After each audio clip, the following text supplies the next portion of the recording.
We're starting off on page 8 because I already read this book and I can't be fucking asked to go back and read New season, things, so new me. off we go. Page 8. We'll play. I could see that Cicero, for the first read a time, book was over seriously worried. Virgilus was a friend of his. If this is how a friend reacted, then soon the whole of Italy would be closed against him. Fucking page. Returning to Rome to oppose the law was much too risky. He had left it too late. Apart from the physical danger such a journey would entail, the bill would almost certainly pass, and then would be stranded 400 miles from the legal limit it prescribed. To comply safely with the terms of his exile, he would have to flee abroad immediately. Obviously, Gaul was out of the question because of Caesar, so it would have to be somewhere in the east. Greece, perhaps, or Asia. But unfortunately, we were on the wrong side of the peninsula to make our escape into the treacherous winter seas. What am I attack? We needed to get over the we needed to get over the opposite coast to Brundisium on the Adriatic and find a big ship capable of making a lengthy voyage. Our predicament was exquisitely vile, as no doubt Caesar, the original sponsor and creator of Claudius, had intended. It took us 2 weeks of arduous travel to cross the mountains, often in heavy rain and mostly along bad roads. Every mile seemed fraught with the hazard of ambush, although the primitive little towns we passed stupid, they'd ban Sigma immediately. through The character is were actually the most welcoming OP enough. fucking At night, guy we slept in smoky, that exists. freezing inns I and fucking dined hate on him. hard bread and fatty meat made scarcely more palatable by sour wine. Not like OP Cicero's like, mood oh, it's veered OP between top fury 500. and It's my despair. fucking He shitload, saw man. clearly that he had made a terrible Anytime there's a mistake by fucking leaving Sigma, Rome. that character's so It had fucking been easy to play that it madness just for him does to quit so the city and much. leave You Claudius just get so much free extra to value. spread the calumny that he had put citizens to death, Now the logical question would be, why am I not playing uncondemned. Sigma? That's When in because I have fact, fucking each of the principles 5 and values. Catalan conspirators had been allowed to speak in his own defense, and their execution had been sanctioned by the entire Senate. But his flight was tantamount to an admission of guilt. He should have obeyed his instinct and turned back when he heard Caesar's departing trumpets, and first began to realize his error. He wept at the disaster Shut up. his folly and timidity had brought upon his wife and children. And when he had finished lashing himself, turned his scourge on Hortensius and the rest of the aristocratic gang, who had never forgiven him for rising from his humble origins to the consulship and saving the Republic. They had deliberately urged him to flee in order to ruin him.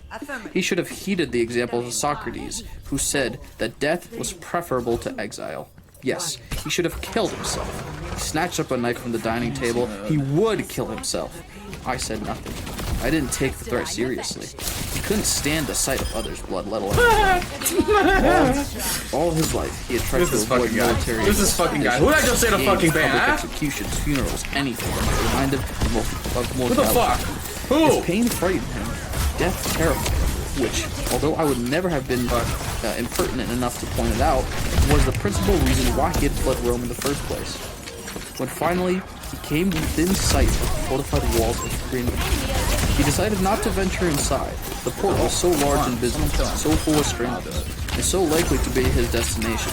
He was convinced it was the obvious spot for his assassination. Instead, he sought sanctuary a little way up the coast in the residence of his old friend Marcus Livius Flaccus. Like, that you see night, how he just he sits slept here in with no decent bed for support the and first doesn't time in fucking 3 die weeks. for like Next 20 morning, minutes? he Anybody found else would have, even fucking fat ass Roadhog waves would have fucking were died. much rougher Fucking than on the gimp. Sicilian side. A strong wind was hurling the Adriatic relentlessly against the rocks and shingle. Cicero loathed sea voyages at the best of times. This one promised to be especially treacherous, yet it was our only means of escape. 120 miles beyond the horizon lay the shore of Illyricum. Flaccus, noticing his expression, said, "Fortify your spirits, Cicero. Perhaps the bill won't pass, or one of the other tribunes will be killed. There must be someone left in Rome willing to stand up for you. Pompey, surely?" But Cicero, his gaze still fixed out to the sea, made no reply. And a few days later, we heard that the bill had indeed become law, and that Flaccus was therefore guilty of a capital offense simply by having a convicted exile on his premise. Even so, he tried to persuade us to stay. He insisted that Claudius didn't frighten him. But Cicero wouldn't hear it. "Your loyalty moves me, old friend. That monster will have dispatched a team of his hired fighters to hunt me down the moment his law passed. There's no time to lose." I had found a merchant ship in the harbor of Brandisium, whose hard-pressed master was willing to risk a winter voyage across the Adriatic in return for a huge fee. And the next morning, at first light, when no one was around, we went on board. She was a sturdy, broad-beamed vessel with a crew of about 12, used to fly the trade route through Italy and Dyrachine. I was no judge of these things, but she looked safe enough to me. The master estimated the crossing would require a day and a half, but we needed to leave quickly. He said, take advantage of the favorable wind. So while the sailors made her ready and Flaccus waited on the quayside, Cicero quickly dictated a final message to his wife and children. It has been a fine life, a great career, a good ending. Nothing bad has brought me down. My dear Taratia, loyalist and best of wives, my darling daughter, Tulia, and little Marcus, our one remaining. Goodbye. I copied it out and passed it to Marcus. He raised his hand in farewell. Then the sea was unfurled. The cables cast off. The oarsmen pushed us away from the harbor wall, and we set off into a pale blue light.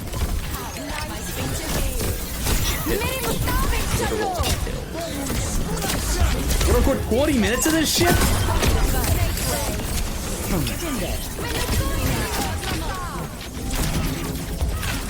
At first, we made good speed. Cicero stood high above the deck of the steerman's platform, leaning on the stern rail, watching the great lighthouse of Brandisium reside behind him. Apart from his visits to Sicily, it was the first time he had left Italy since his youth, when he went to the roads to learn oratory from Malon.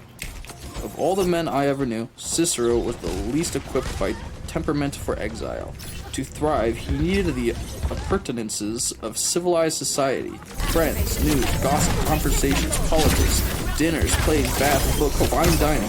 But all these dwindle away must have been an agony. Nevertheless, no more than an hour they had gone, swallowed up into the void. The wind drove us forward strongly, and as we cut through the white caps, I thought of Homer's dark blue waves, then no health, then die. Around the middle of equals the win. The ship seemed gradually to lose propulsion.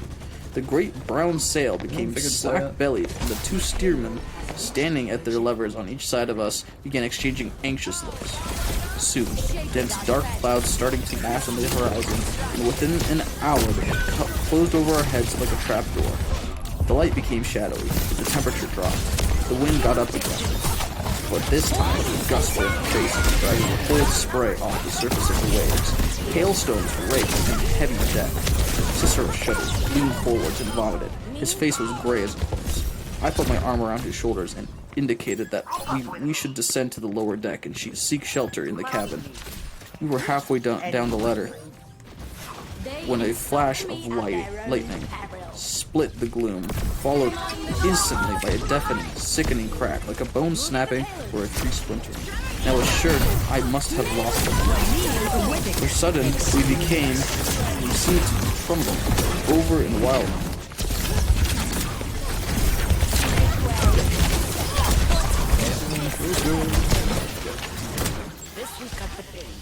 Yo.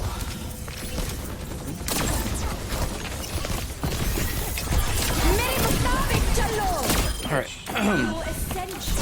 Cicero shuddered, leaned forward, and vomited. His face was as gray as a corpse. I put my arm around his shoulders, indicating that we should descend to the lower deck and seek shelter in the cabin.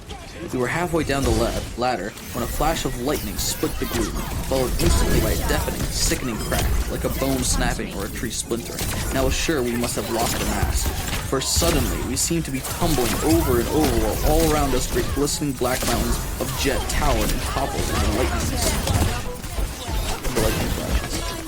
The shriek of the wind made it impossible to speak or hear. In the end, I simply pushed Cicero into the cabin, fell in after him, and closed the door. We tried to stand, but the ship was listing. The deck was ankle deep in water. Our feet slid from under us. The floor tilted first one way and then the other. We clutched at the walls as we were pitched back and forth in the darkness, amid loose tools, jars of wine, and sacks of barley, like dumb beasts in a crate on our way to slaughter. Eventually, we wedged ourselves in a corner and lay there, soaked and tripled as the boat shook and plunged. I was sure we were doomed, and closed my eyes and prayed to Neptune and all the gods for deliverance. A long time passed. how long I could not say. Certainly, it was the remainder of that day, and the whole of the night, and part of the day that followed. Cicero seemed quite unconscious. Once, on several occasions, I had to touch his cold cheek to reassure myself he was still alive. Each time his eyes opened briefly and then closed again. Afterwards, he said that he fully resigned himself to drowning, but such was a misery of seasickness he felt no fear. Rather, he saw how nature in her mercy spares those in extremis from the terrors of oblivion and makes death seem a welcome release. Almost the greatest surprise of his life, he said, was when he awoke on the second day and realized the storm was over, his existence would continue after all. Unfortunately, my situation is so wretched, I almost regret it. Once we were assured the storm had blown itself out, we went back on deck. The sailors were just, at that moment, tipping over the side of the corpse of some poor wretch whose head had been smashed by a swinging boom. The Adriatic was oily, smooth, and still, of the same gray shade as the sky, and the body slid into it with scarcely a splash. There was a smell on the cold wind I did not recognize, of something rotten and decaying. About a mile away I noticed a wall of sheer black rock rising above the surf. I assumed we had been blown back home again, and that it must have been the coast of Italy, but the captain laughed at my ignorance, and said it was Illyricum.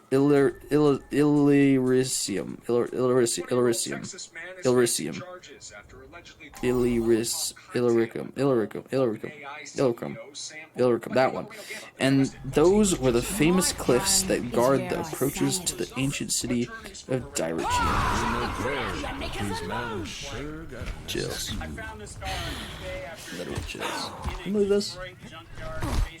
Would you survive in this situation? Would you keep your head high? Would you seek hope when there's nothing to seek from?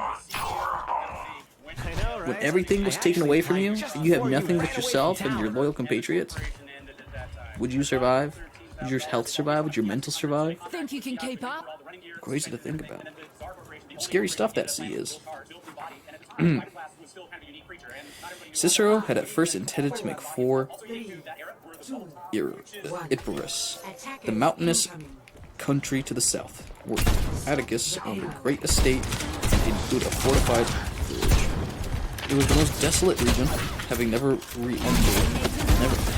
recovered from the terrible fate decreed it by the Senate a century earlier, when, as a punishment for siding against Rome, all 70 of its towns had been razed to the ground, simultaneously, and its entire population of 150,000 sold into slavery. Nevertheless, Cicero claimed he wouldn't have minded the solitude of such a country spot. But just before we left Italy, Atticus had warned him, with regret, that he could only stay for a month, lest word of his presence become known. And if it did, he would cause to give Claudius a bill, Atticus himself would be liable to the death penalty, harboring the exile. Even as we stepped ashore to Dyrrhachium, Cicero remained in two minds about which direction to take: south to Epirus, temporary refuge though it be, or east to Macedonia, where the governor, Appius Saturninus, whatever, was the old friend of his, and from Macedonia on to Greece and Athens. In the event the decision was made for him, a messenger was waiting on the quayside, a young man, very anxious, glancing around to make sure he was not observed. He drew us quicker into a deserted warehouse and produced a letter. It was from Saturninus.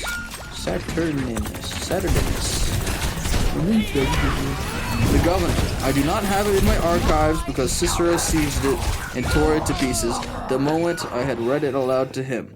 But I can still remember the geist of what it said. With regret, that phrase again. Despite their years of friendships, Saturninus would not be able to receive Cicero in his household, as it would be incompatible with the dignity of a Roman governor to offer succor to a convicted exile. Hungry, damp, and exhausted from our crossing, having hurled the fragments of the letter into the ground, Cicero sank into a bale of cloth with his head in his hands. That was when the messenger said nervously, "Your Excellency, there is another letter." It was from one of the governor's junior magistrates. What is this shit? Piaster Gunius Radius. Oh, it's behind me. I turn around, she's behind me. I turn around again, she's behind me. Ancient land around Arpinum. Flaccus said that he was writing secretly and sending his letter via the same courier who was to be trusted, and he disagreed with his superior's decision that it would be an honor for him to take the father of the nation under his protection. That secrecy was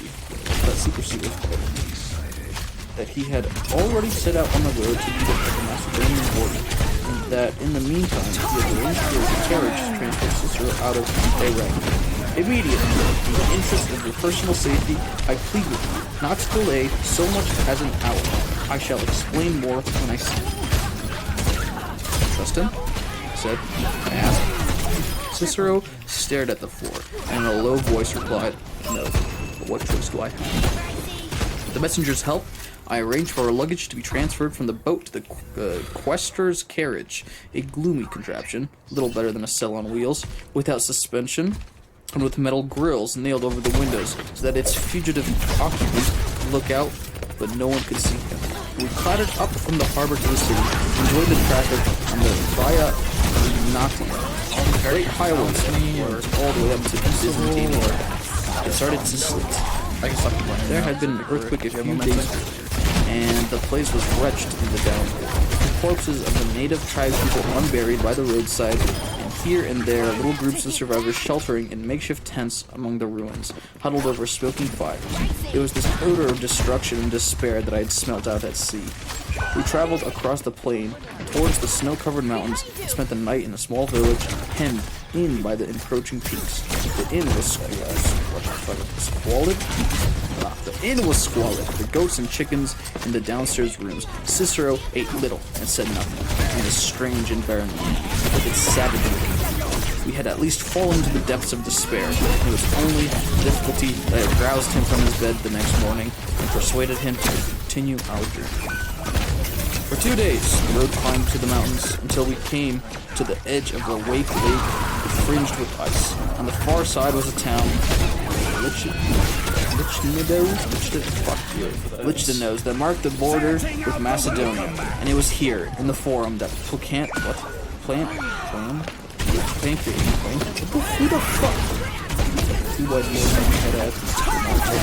Plancius waited us.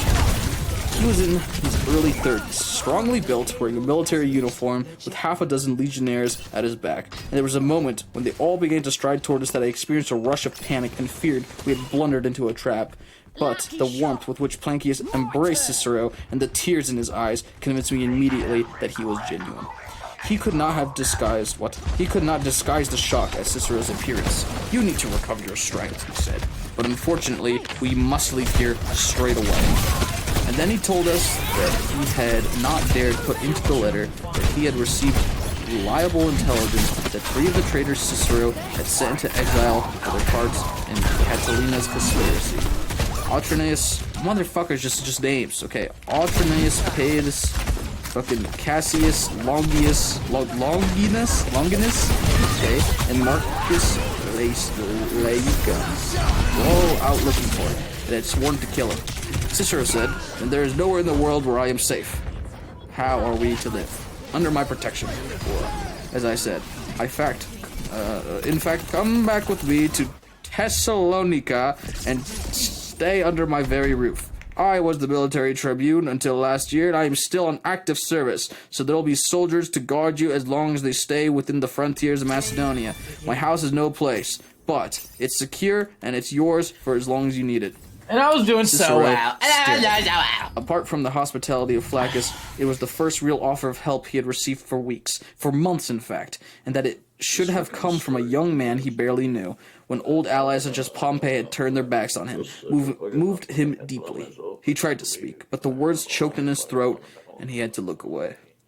"No, look at the baby. He's so happy. Oh, you want some help? Ooh. What do you fucking got? What, you fucking exiled or something?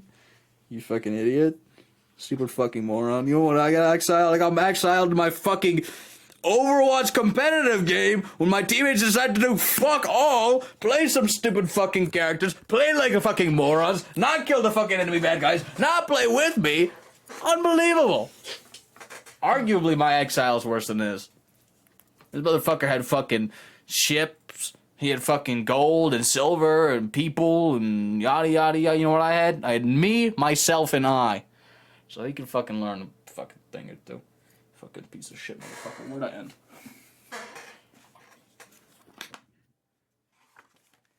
Page 15. Wow. Alright. That should be enough. Goodbye.